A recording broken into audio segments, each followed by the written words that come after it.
ഇടുക്കിയിൽ നാശം വിതച്ച് കാലവർഷം തുടരുന്നു. ജില്ലയിൽ കാലവർഷത്തിൽ ഇതുവരെ 25 വീടുകൾ തകർന്നു. ഉടുമ്പൻചോല താലൂക്കിൽ മരം വീണ് ഒരാൾ മരിച്ചു.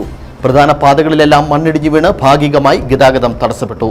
ജില്ലയിൽ ഒരു ദുരിതാശ്വാസ ക്യാമ്പ് തുറന്നു. ഇതുവരെ 89 മില്ലിമീറ്റർ മഴയാണ് ജില്ലയിൽ ലഭിച്ചത്. നാളെ ഓറഞ്ച് അലർട്ടും വ്യാഴം വെള്ളി ദിവസങ്ങളിൽ റെഡ് അലർട്ടുമാണ് കേന്ദ്ര കാലാവസ്ഥാ വകുപ്പ് ജില്ലയിൽ പ്രഖ്യാപിച്ചിട്ടുള്ളത്.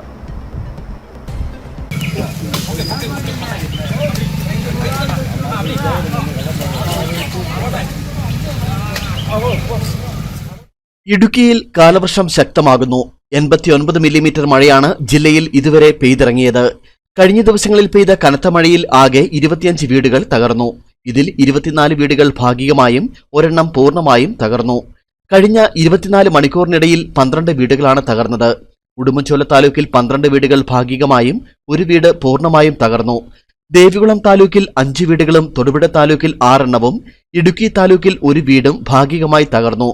ഉടുമ്പൻചോല താലൂക്കിൽ മരം വീണ് ഒരാൾ മരണമടഞ്ഞു. ജില്ലയിൽ ഇതുവരെ ഒരു ദുരിതാശ്വാസ ക്യാമ്പ് മാത്രമാണ് തുറന്നിരിക്കുന്നത്. മൂന്നാർ മൗണ്ട് കാർമൽ പാരിഷ് ഹാളിൽ തുറന്ന ദുരിതാശ്വാസ ക്യാമ്പിൽ 4 കുടുംബങ്ങളിലെ 17 പേരെ മാറ്റിപ്പാർപ്പിച്ചു.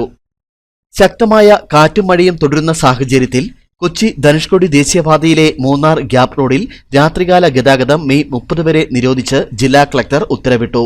ദേശീയപാത 85-ൽ കരടിപ്പാറയ്ക്ക് സമീപം മണ്ണിടിച്ചിൽ ഉണ്ടായതിനാൽ കൊച്ചി ധനുഷ്കോടി ദേശീയപാത ഇരുട്ടുകാനത്തു നിന്നും കല്ലാർ വട്ടിയാർ വഴി 2-ാം മൈൽ വരെയുള്ള ഭാഗത്തെ റോഡ് ഗതാഗതം ഇനിയൊരു ഉത്തരവുണ്ടാകും വരെ ജില്ലാ ഭരണകൂടം പൂർണ്ണമായി നിരോധിച്ചു.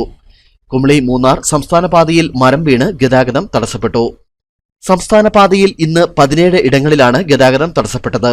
നെടുങ്കണ്ടം കരടിവളവിൽ മരം വീണ് 2 മണിക്കൂറോളം ഗതാഗതം തടസ്സപ്പെട്ടു. വിനോദസഞ്ചാരികളുടെ അടക്കം 100 കണക്കിന് വാഹനങ്ങൾ വഴിയിൽ കുടുങ്ങി.